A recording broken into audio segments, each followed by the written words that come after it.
असं म्हणतात एक स्त्री शिकलेली असेल घरातली तर अख्खं कुटुंब शिक्षित होतं. इथे गावची एक स्त्री इतकी खंबीर उभी आहे, गाव कुठच्या कुठे जाणार आहे. आणि त्याचबरोबर ग्रामसेविकाशी सुद्धा आहेत.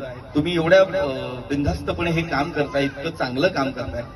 बऱ्याच योजना आम्ही बघितल्या, घरकुल असेल किंवा घनकचरा असेल किंवा जिल्हा परिषदेची शाळा पाहिजे. आता शाळेचं उद्घाटन केलं, हे फार गरजेचं आहे. ही जी पिढी बसलेली आहे पुढच्या, यांना आता आम्ही काय बोलतोय याच्यातलं काहीही कळणार नाही.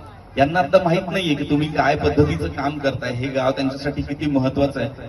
पण यांना जेव्हा एक अनुकूल परिस्थिती मिळेल ना, तेव्हा त्यांच्या लक्षात येईल की तुम्ही सगळ्यांनी काय पद्धतीचा त्याग केलेला आहे, तुम्ही सगळ्यांनी किती पद्धतीचे कष्ट घेतलेले आहेत आणि यांच्यासाठी तुम्ही जे करताय ते अत्यंत महत्वाचं आहे. हे सगळं बोलण्यामागचं कारण असं, आपली ही जी आत्ताची योजना ज्याच्यासाठी आम्ही इथे आलेलो आहोत, तिचं नाव आहे मुख्यमंत्री समृद्ध पंचायत राज अभियान. तुम्ही जितक्या जास्त सरकारने दिलेल्या योजना राबवाल त्यानुसार तुम्ही या स्पर्धेत सहभागी होऊ शकता. आणि मला वाटतं की तुम्ही ऑलरेडी अनेक योजना राबवलेल्या आहेत. जसं तुम्ही म्हणालात की सौर ऊर्जेसाठी सुद्धा तुम्ही काम करताय. खूप महत्वाची गोष्ट आहे. गावाखेड्यात आधी लाईट नसायची आणि प्रॉब्लेम व्हायचे.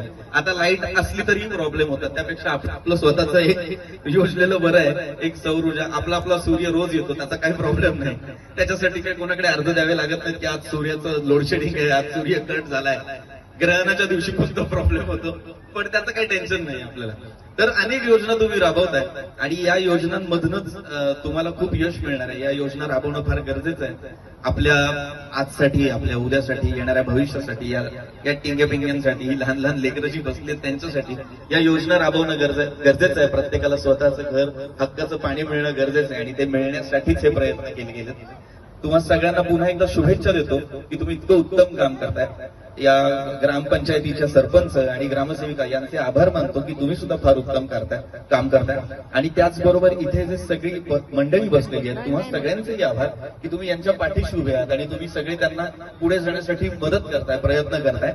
आणि सरते शेवटी तुम्हा सगळ्यांचे आभार की इतकं सगळं होत असताना तुम्ही तिथेच उभे आहात आणि प्रत्येकाला तितकाच पाठिंबा देताय. तुमच्या सगळ्यांशिवाय हे शक्य झालं नसतं. त्यामुळे तुम्हा सगळ्यांचे आभार.